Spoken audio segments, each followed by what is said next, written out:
Welcome to the TCO Method, the only show focused on helping you massively increase your net operating income.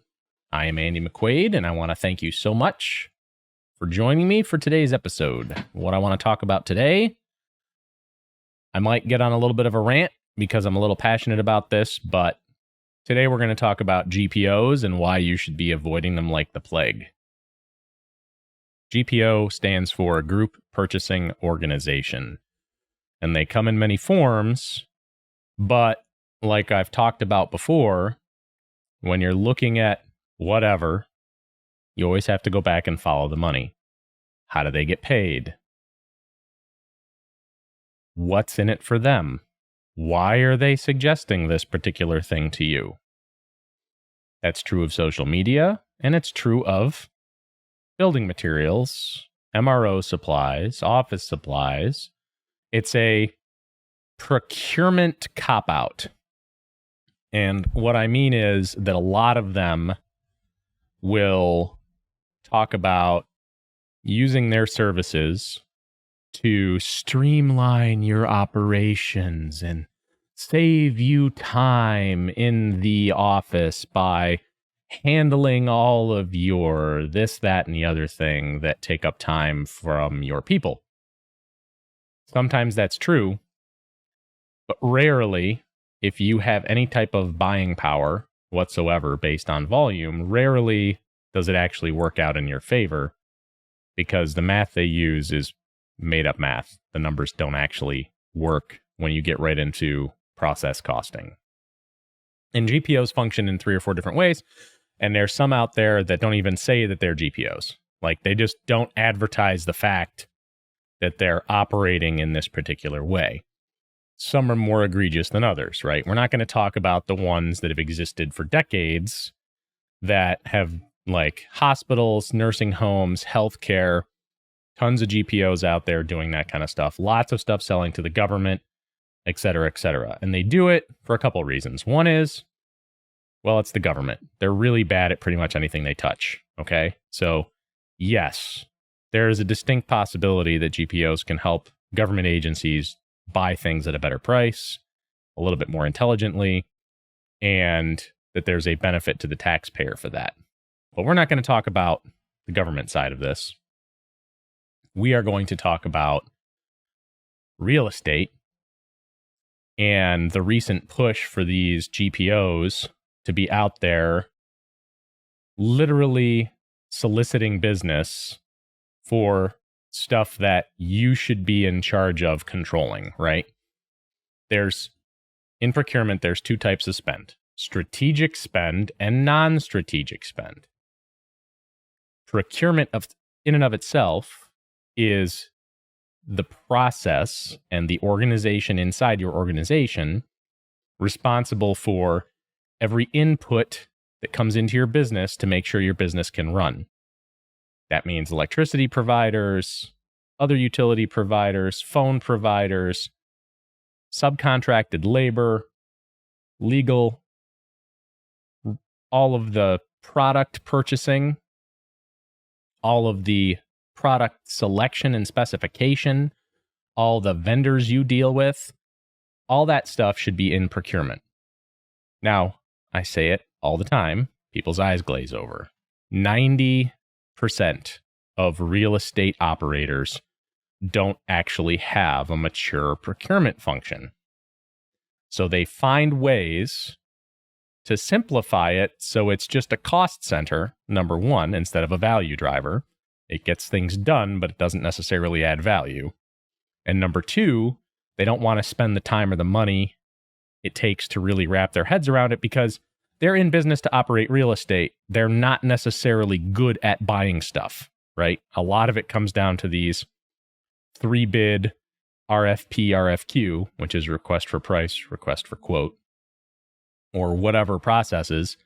And those are always the race to the bottom because you say, hey, I'm soliciting bids, blah, blah, blah, sealed bid process or open bid process, doesn't matter.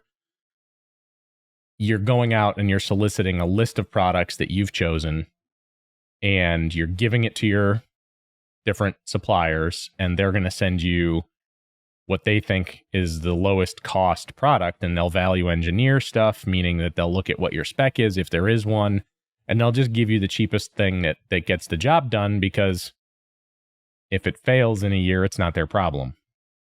Because they don't own that warranty. That's a manufacturer's warranty. And any vendor worth their salt at this point, operating in 2023 that survived the pandemic, is going to tell you, we don't own any of the issues in product quality. That's the manufacturer. Take it up directly with them. We don't care if you bought it from us. We're out of it. And usually the margins are so tight on those, they're not going to do anything above and beyond to help you out. GPOs are even worse. And I'm going to explain why in just a second. First, I want to talk about the different types of GPOs that are out there, different types of group purchasing organizations. So, the one that I like the most, that I'm okay with people participating in, is the program usually offered through like a networking group, right? There's a ton of different real estate networking groups out there. They offer education, certifications, training, sometimes vendor pricing, sometimes group discounts. I'm okay with what these guys do in this particular arena, because they're not going out and negotiating specific pricing on specific products and then locking you via an agreement in to only buy from those specific vendors, okay? So you name a real estate networking organization, they probably have a contract with somebody. National Association of Home Builders has one with Lowe's. It may not be the best out there. National Apartment Association, National Real Estate Investors Association, National Association of Residential Property Managers, IREM, the Institute of Real Estate Management. All of these big national organizations offer their members a benefit package that allows them to solicit business and get members to pay their membership dues. And in exchange for those dues, the hope is that these national programs for their players that are coming in are going to help offset the cost of their membership. So like if you pay $700 a year to join a networking group for your company, the goal is that then you would get $700 a year in benefits back from the different vendors that they have agreements with. Now, they leave it completely up to you, the end user, as to what you take advantage of. You don't have to use Verizon if you join Group A. You can still buy from AT&T or T-Mobile or whoever you use for your business cell phone service, and you're not locked into a contract where you're not allowed to shop outside that particular relationship to get a better price. Because it's not always price based. A lot of vendors are very bucketed by how they structure their agreements. And so coming from that industry, I have 20-something years of experience with dealing with that type of relationship, where if you're going to sell Anderson windows, you're not allowed to sell Pella windows, okay? If you're going to sell Geldwen interior doors, you're not going to carry Masonite interior doors because they're direct competitors.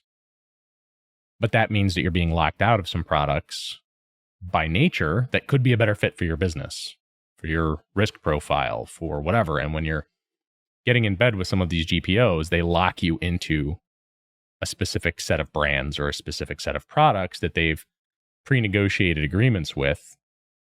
And make no mistake, these GPOs, they negotiate these agreements for themselves, not for their members.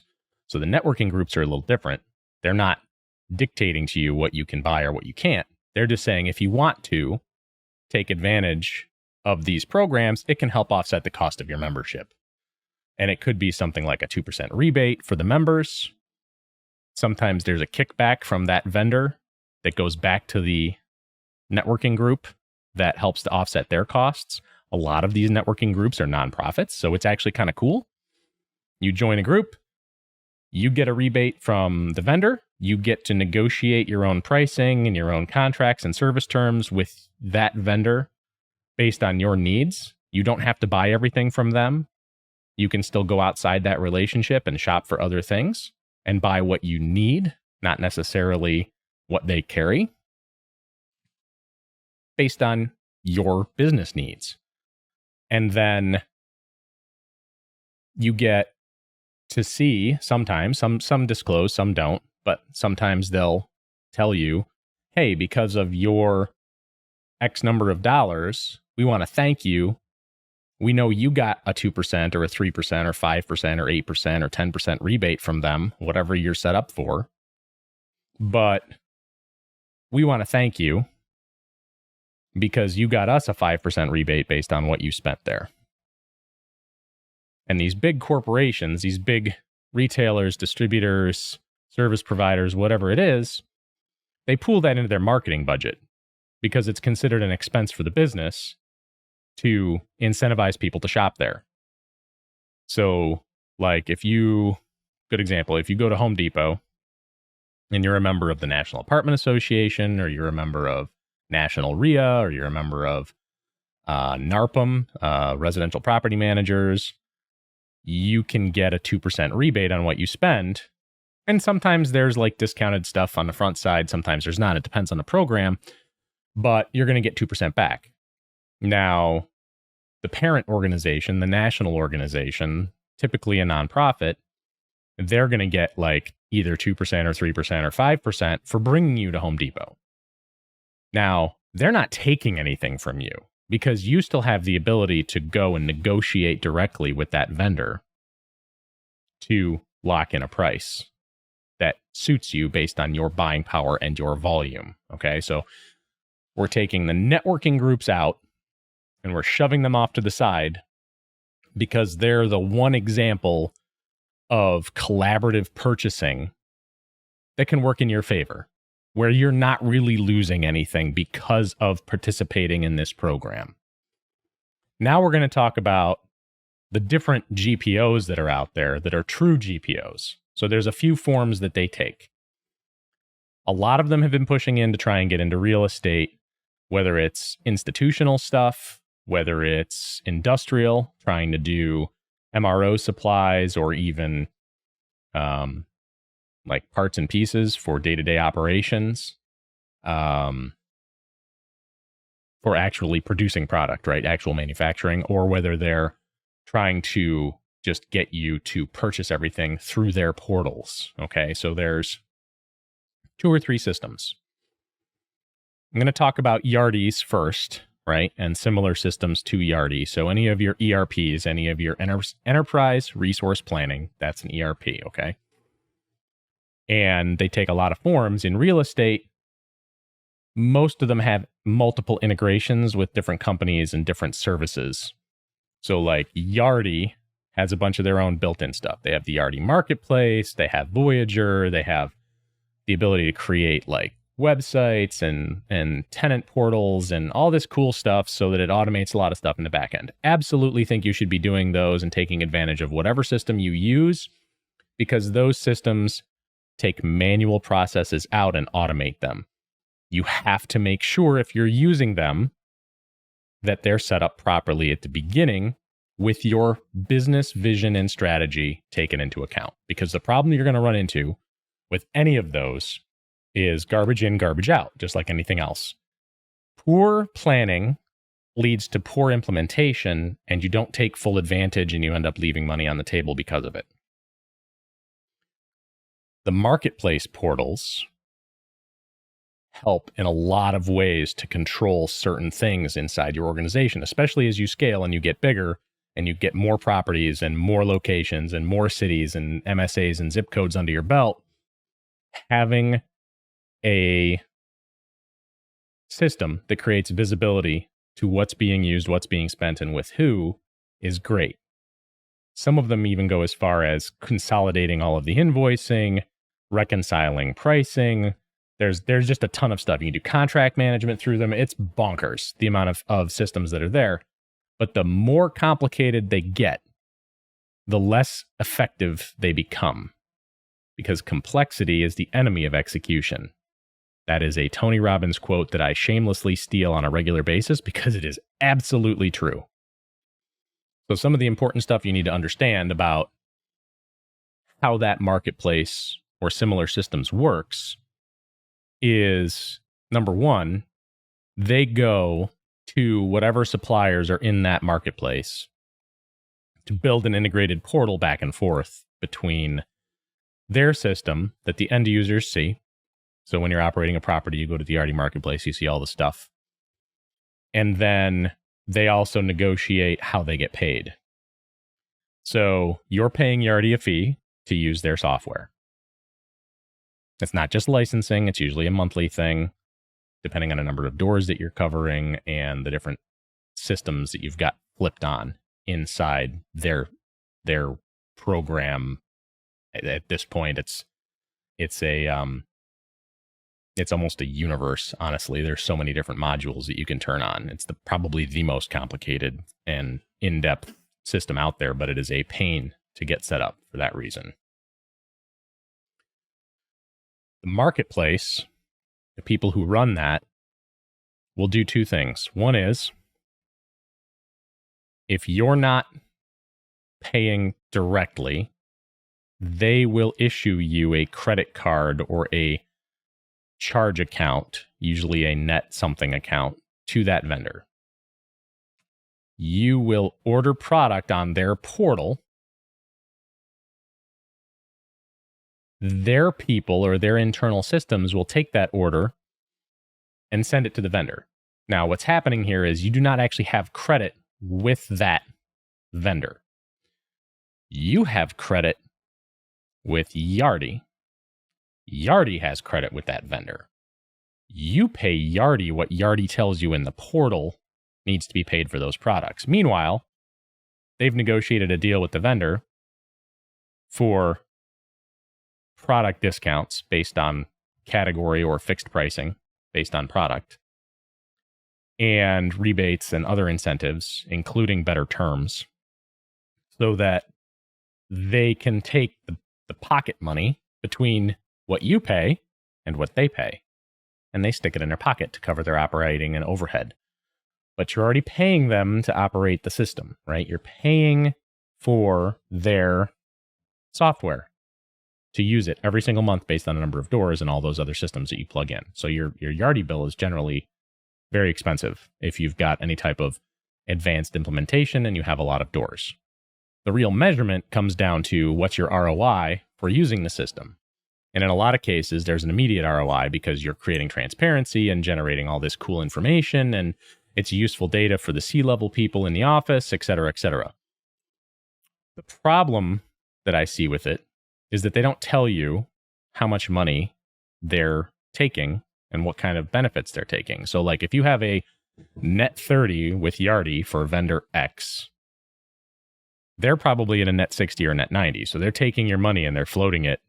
You're paying Yardi immediately, but they're floating that money for 60 or 90 extra days to make more money with it, right? They're going to use it in other places to make money, to cash flow. They're also getting whatever you're buying at a discount. So you're seeing a price that's X, and it might be a couple % less than retail, but you're getting it for a little bit less, but they're getting it for a lot less. And generally speaking, if it's MRO, rehab, and CapEx materials, there's ways for you to leverage your buying power on those if you're any type of operation of any volume where you're going to be upside down. And Yardi will sell themselves on, oh, well, you're not taking care of reconciling all these invoices and doing all this checking because we take care of all that. And so we're going to save you, God, 10 or 12 years ago, they were saying, we save you the average cost, right? Process costing, the average cost to reconcile an invoice internally, the way it's done today, and this was like 2010, 2012, is we take that software and we do this and this and this, and we figured out that it's going to cost you $90 for every single invoice that you reconcile because it's got to go through 2 or 3 different sets of hands and blah, blah, blah. Complete bullcrap. If it takes you $90 to reconcile one invoice from a supplier, even today in 2023, you've got a lot of other issues you need to deal with internally, okay? Like That's not a selling point that should be anything to anyone. Like, that should be a highlighting, like, okay, so you're justifying the cost of this system and all the money that you're taking from me and all the opportunity cost for all that other capital that you're using internally to pay your bills. And I'm spending $90 per invoice and I have 1,000 invoices a month. You would think that a light bulb would go off on some C-level, V-level executive's owner's brain that would go, wait, that's $90,000 a month. I could probably hire a couple of people and take care of that $90 per transaction problem. Like, I could probably innovate my way through this, through better systems, right? Yeah, you probably can. So that's one type of GPO.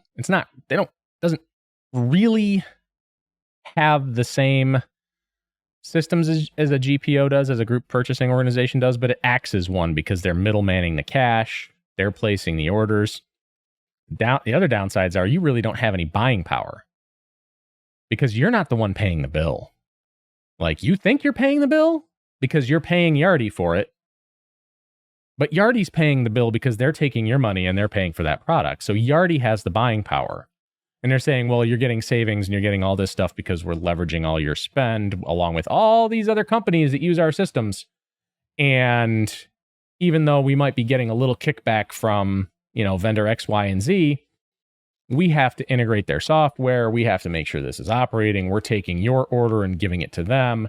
We're making sure your deliveries are being fulfilled properly, blah, blah, blah, blah, blah. All true. But when things go wrong, you can't call and get a straight answer.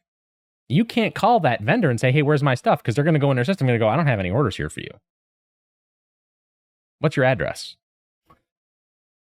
And then they're going to go in and say, oh, that was placed by Yardi Systems, Inc. And we can't really talk to you about it because you didn't pay for this order or place this order. And it gets even more convoluted. There's some vendors where the system is set up so you contact the vendor creates the price that they show you, and then they sell it to Yardi for a different price. And then you pay Yardi through the marketplace. So you're paying one bill, right? You're paying Yardi every month for all of your supplies instead of paying 10 or 15 different vendors for the supplies that Yardi is compiling. So that's part of their savings program. Listen, in 99.95% of cases, an internal procurement organization is going to do a better job hitting your business goals and objectives and taking care of your procurement needs and your purchasing needs than anything any middleman portal like that is going to do. Okay? So stop using them. You're literally lighting money on fire. And most of these places are not warehousing it. They're not buying it in bulk for you so you can take a bulk discount or a bulk incentive pricing. They're just leveraging buying power and relationships and still making the vendors hold that stuff for you. So anyway, slightly tangential. I'm sorry. Now I want to talk about the consultants that are out there. And I'm doing my air quotes right now. You can't see this in podcast world, but if you're on YouTube, you can see it. There's a bunch of consultants out there selling their services, doing something similar to Yardi. Sometimes they're doing procurement outsourcing, right? Air quotes again, procurement outsourcing, purchasing outsourcing, where they're doing the negotiation, the product selection, the RFPs and RFQs, and then you pay them and they pay the vendor. Or they go out and negotiate the pricing with a pre-selected set of vendors, and you choose what you want to buy through them, and they get paid by the vendor. Okay? These people are not consultants. Let me be very clear.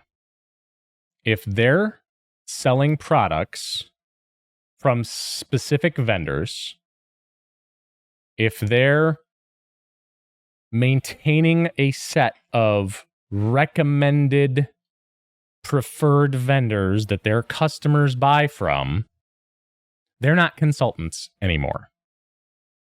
The consultant's job is to leave their client in a better state than they found them. Okay?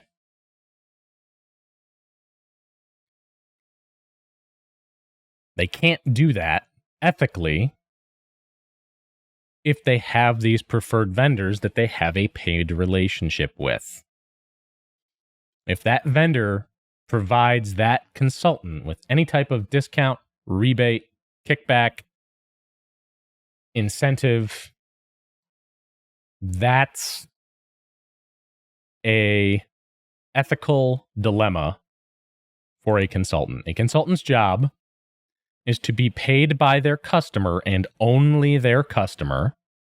And if that can't happen, you're a piss poor consultant and you need to be done because you're a salesperson now. You're not a consultant anymore. Okay? The end. Anyway, if the consultant has any type of fiduciary or financial relationship with a product, service, or person that they recommend or could recommend in their day-to-day business operations, they're no longer a consultant. They are now a salesperson for those vendors.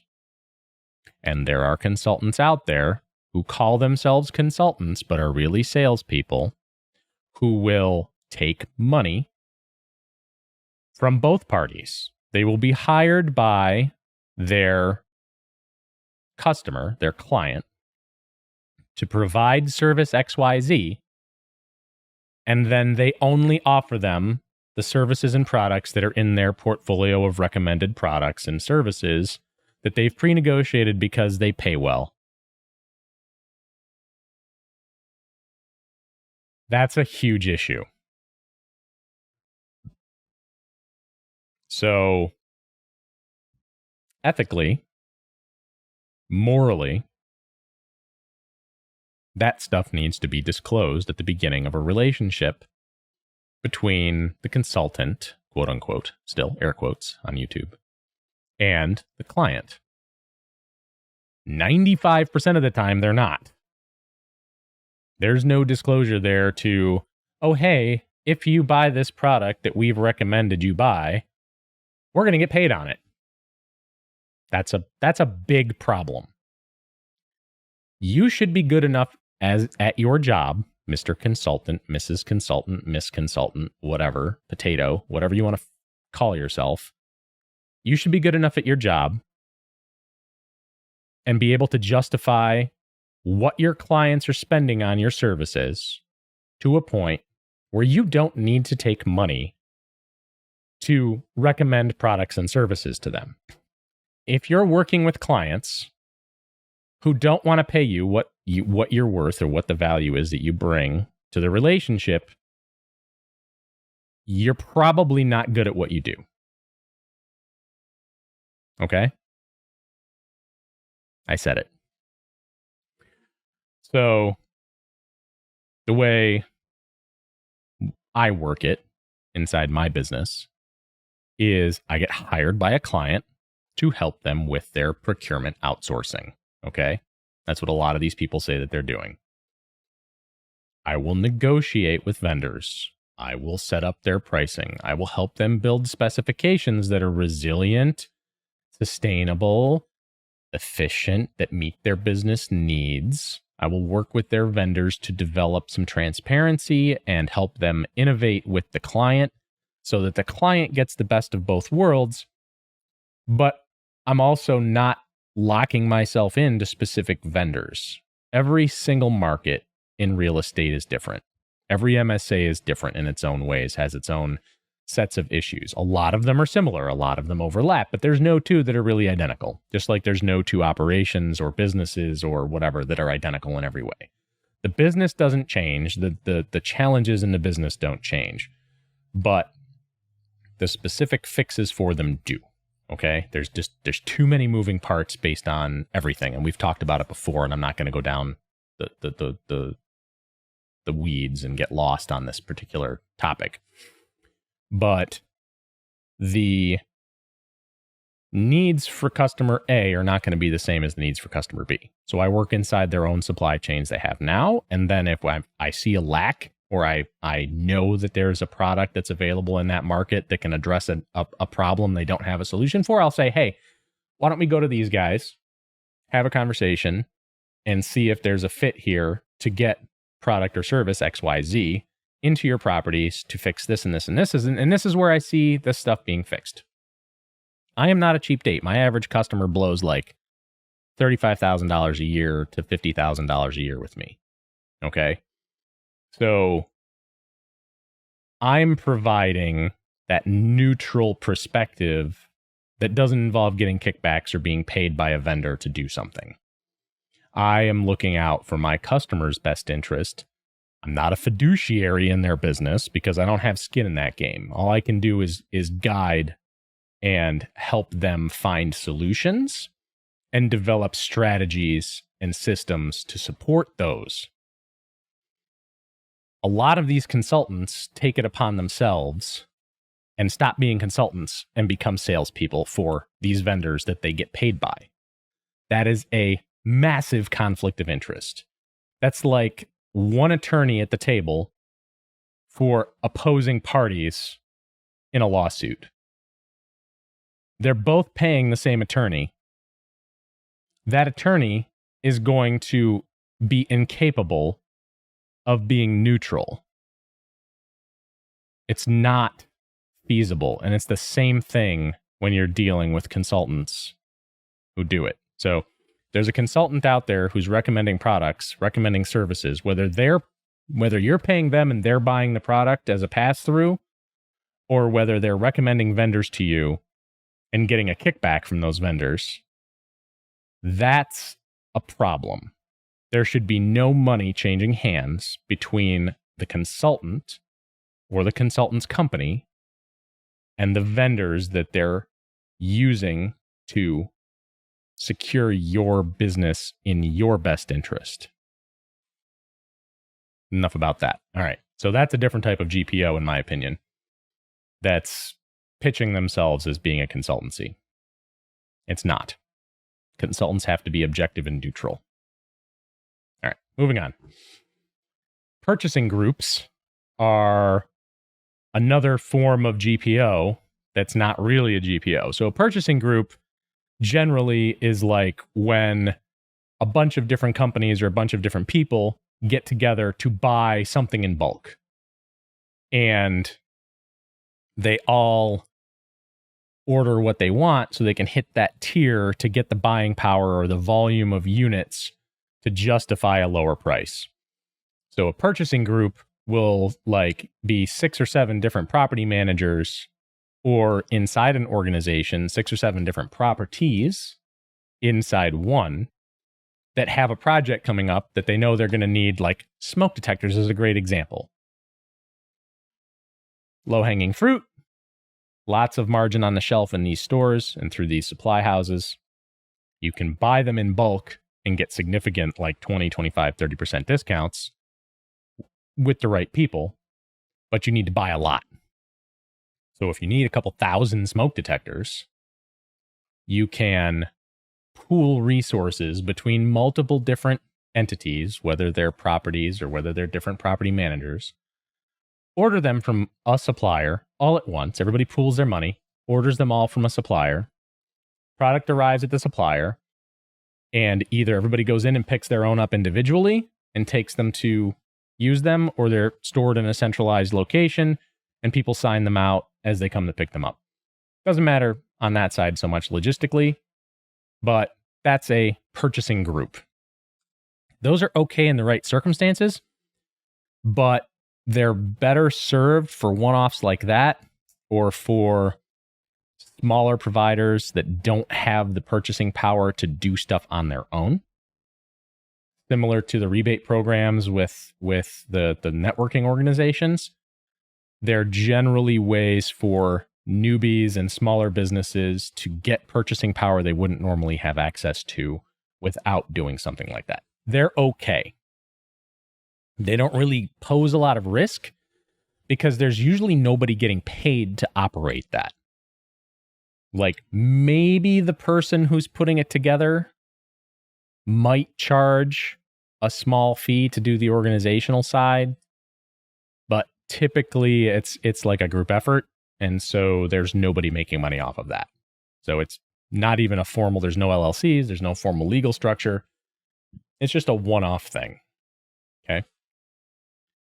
And the last one, and kind of the most important one that I'm going to spend a little bit more time on, is the actual GPO, the actual group purchasing organization, because they are out there right now actively soliciting property management firms, real estate developers, construction companies to do all these great things and offer all these benefits without actually disclosing what it is they're doing and how they're getting paid. So we're going to talk first about how they get paid. So there's a couple different ways.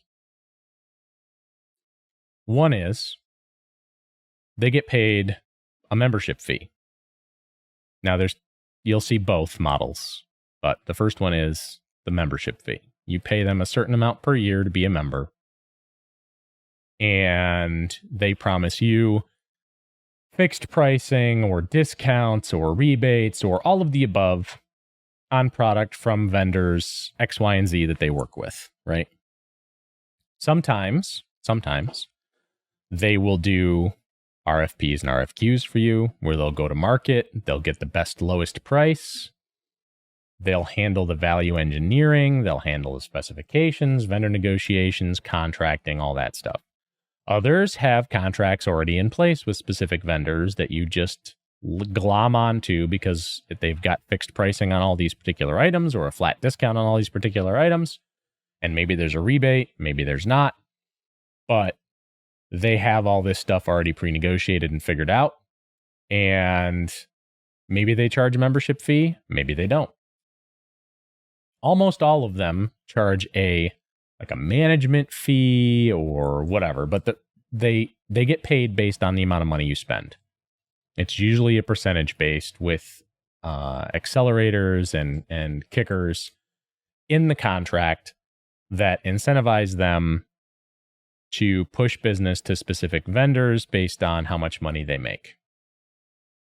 It's also set up so you, the organization, the customer, the buyer, will be paying them a fee. So maybe you paid to be a member, maybe you didn't. They're going to charge somewhere between 0.5% and 4 to 5% per purchase. So it's like sales tax. And they take that money as an overhead operating expense. Now, you're paying the vendor directly. You're maintaining that relationship, but you're taking advantage of this contract pricing, these contract terms to use their services, et cetera, et cetera. So you're going to get something out of it, but maybe not what you think, because there's a few problems with it. Number one, maybe they don't have the right products. Maybe they just have a product that works, but it's not the one that's the most resilient. It's not the one that solves the most business problems. It's not the one that is going to reduce your maintenance cost. It's not going to reduce your utilities. It's going to create more work for you. Your tenants might not like it, but it's what's available through the program. And because most of these GPOs are contract-based, you have to use that particular contract to purchase. A lot of them don't allow you to shop around unless you're going to violate the terms of the contract, and then there's all this legal crap that goes into it. Not all of them do that. A lot of them do. You're also giving up your buying power to these specific vendors inside this contract, and you lose your room to negotiate. You don't have the ability to go back and say, I'm going to buy 600 of these. I want a better price because I'm buying in bulk and I'm going to need 600 of them. They're going to say, sorry, you're in this contract. You're going to pay this price because this is what was pre-negotiated and agreed to with this vendor. So there's a couple disadvantages there. The other thing that is really a huge issue with the GPOs is that they will then take rebates and discounts and kickbacks and maybe better terms, the same way that like the Yardi Marketplace does, from your vendors that you're buying from. So you're going to pay the fee to join, or maybe not. You're going to pay them a fee per the amount of money you spend. And then they're going to take money in the middle because of their buying power with these manufacturers and vendors that you should be using for yourself. Again, GPOs serve a purpose for small guys who don't have buying power or for specific categories, non-strategic spend, specific categories that you don't have enough buying power to negotiate a better price on your own. Strategic spend, the stuff that actually operates the day-to-day of your business where you're spending the bulk of your money on goods and services, the GPO is never the right answer. If you're spending over $50,000 a year in a category, you need to be going to a vendor, whether it's a manufacturer, whether it's a distributor, whether it's a building materials dealer, whether it's a retailer like freaking Home Depot. It doesn't matter. You need to be leveraging your buying power for yourself. Don't farm that out. It also means nothing we've talked about prior is overridden by this anti-GPO thing. It doesn't mean go out and deal with 47 different vendors. No. The perfect number is somewhere between like 8 and 14. The one-stop shop is an illusion. It's a great story and it's great for little guys, but you're going to make too many compromises along the way that are going to impact your NOI later. So don't go down that road either. But you do need, and this is where we talk about like centralized purchasing. GPOs will sell their services and the benefits that they offer most of the time through, well, we're going to save you time because we're going to do all the shopping for you. We're going to hook you up with all these vendors. We've already negotiated these pricing. Here's what this contract does for you, XYZ service-wise. Here's, what you're going to get in rebates and blah, blah, blah. All true. But they're not being transparent about how they get paid because you're paying them per volume of spend and sometimes to join their group. They're getting paid by the vendors that they work with in most cases. And they may or may not disclose that to you. Like, what you're paying them. You're paying them 0.5% to 4% or 5% of whatever you spend. And yes, you're going to get some better pricing, and maybe you're going to get some better service, and maybe you'll have the relationship and maybe you won't. You'll be buying the product directly. So there's that. You're just going to be working on through a contract, but then you're stuck with doing a bunch of extra overhead work to make sure that the price that's in the contract is the price that you're billed. If you're very heavily distributed and decentralized in your purchasing, how do you reconcile that across 50 or 100 properties with 50 or 100 different hands in the cookie jar? There's a lot of pitfalls they don't advertise, but there's also a lot of I'll call them opportunities because it's politically correct for your systems internally to be better. Like, you can probably, if you are a business of any size, any volume, you can hire someone, either an outsourced procurement consultant like me, or you can hire an internal W-2 employee to handle a semi-centralized procurement operation. They can be a director, they can be a manager, they can be a VP. It doesn't matter what title you give them. The function is the same. They should be looking at building transparent systems inside your organization that will pay for their job. It will pay for them to exist as an employee or as a subcontractor. Okay? Better pricing can be negotiated based on volume. You just need to figure out how to pool purchases to impact that. Your specifications, your product selections should be made in a way that minimizes your long-term operating costs and increases your NOI. Extra NOI in commercial will add to the value of your properties. When you're hemorrhaging value because of insurance and property tax increases, you need to be finding ways to increase your NOI ethically. You're not going to be able to raise rents 5 to 8% per year for the entire estimated period on that pro forma. It is not reality. It does not take in market dynamics and market demands and a macro economy. That is a pipe dream that worked for 2 years during the pandemic. The pandemic is over. Stop being idealistic. The numbers aren't going to work. So you got to find other ways. Hiring a person to come in and negotiate those contracts, do the due diligence, solve business problems, address opportunities that are unchecked in your organization are the best ways for you to make more money by spending money. Your ROI on hiring somebody to set up a semi-centralized procurement program is going to pay for itself in spades down the road, because you're going to have transparency, systems and standards, and you're going to leverage your buying power for yourself.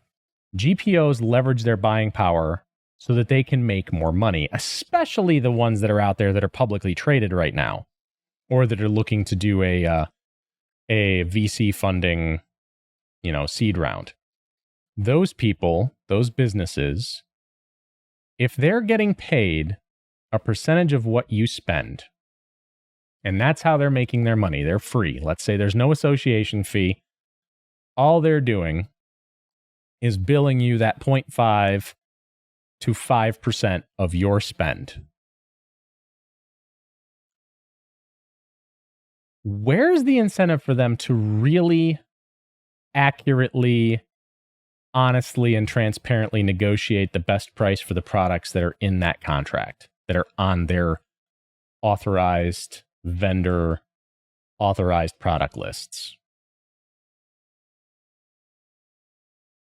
Because if it's cheaper, truly cheaper, they're going to make less money. All they really need to do is make sure that you're not going to be able to go online and find it for a lower price. Do you think maybe that there's a problem with that? I sure do. Because they're not going to lose money. They're going to make sure that they're insulated. You're going to lose money, and you're not even going to know it. You're going to hemorrhage dollars that you could be leveraging for your business, and you are not going to realize it's happening because they're never going to disclose it. And because of these contracts and the way things are structured and the fact that you're using their system shows that you're not really operating a true procurement function, because you're handing that off to these GPOs. And that means that you're going to trade off true transparency and true buying power for convenience, usually at a 5, 6, or 7-figure dollar amount in extra spend that you could have brought inside for a fraction of the cost. If you're looking to scale, if you're serious, if you're a good size operation, it will always work out in your favor to set up an internal set of standards and an internal relationship with vendors that will help you innovate and solve business problems than it will be to allow these GPOs to do the 3-bid system race to the bottom, or to bucket you into a contract with a bunch of vendors that they selected through the 3-bid race to the bottom. You will 100% of the time always end up farther in the black with better ROI and more NOI through an internal procurement system, internal procurement process, internal procurement organization that is looking to solve business problems and leverage your buying power and your relationships to innovate and solve problems and address your risk management and compliance, resilience, sustainability. If you're into ESG, all that cool stuff, you can do that internally. These GPOs are not ever going to do that for you. They're out for one thing, and that's to make money for themselves. The worst of them are essentially retailers. They're going to these manufacturers, they're going to these building material dealers, they're going to these two-step wholesale distributors, and they're saying, I want to sell these. I want a relationship with you. Let's do it. We're going to get all these customers locked into a contract. They're basically operating like a Home Depot or a Lowe's or a building materials dealer where they have a ton of different vendors and different line cards and all of this stuff under their hat. But they're selling it to you, and then they're charging you all this extra money to pay their operating fees, in addition to getting kickbacks from the vendors and all this other stuff. Take all of that for yourself. These guys are getting somewhere in the neighborhood of 10 to 25% in incentives on your money, depending on which structure it is. Why would you not want that for yourself? For your business, for your benefit. You can 95.5% of the time hire an internal person full-time and pay them market rate to run this type of program for you if it's set up correctly, transparent, and strategic, and they will pay for their salary 10 times over. You can hire somebody like me to come in and look at it and give you an opportunity assessment, and that will pay for itself 20 or 30 times over. Okay? Or you can just outsource it to me for a fee. And I'll handle all that stuff and set up those systems for you. And then when you're ready to hire a full-time person, I'll hand it off. But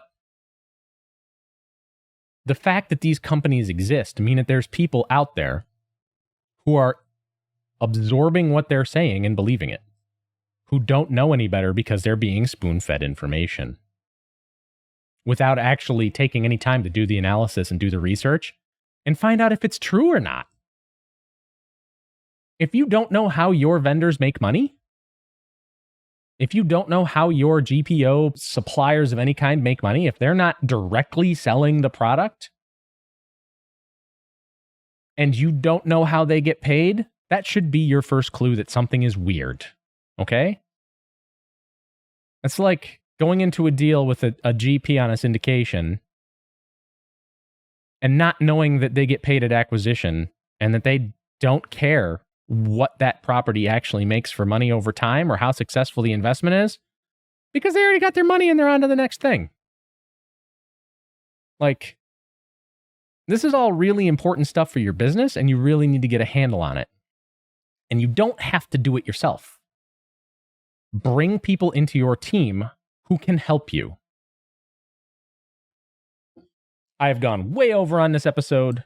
I apologize. I'm almost at an hour. This is a very important topic, especially with the amount of push that's going on right now.